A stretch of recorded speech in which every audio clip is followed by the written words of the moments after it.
I'm a big practice what I preach kind of guy, and I bought my first home when I was 23 years old, and let's break it down. My first home I bought 8 years ago for $310,000, and I negotiated $10,000 in cash from the seller to cover some of my costs to buy.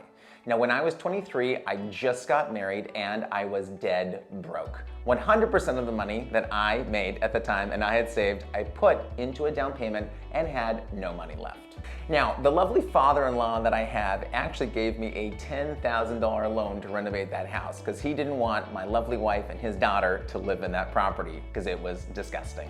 With $10,000 and a lot of sweat equity, we did probably a $35,000 renovation for only $10,000, and we made a lot of mistakes.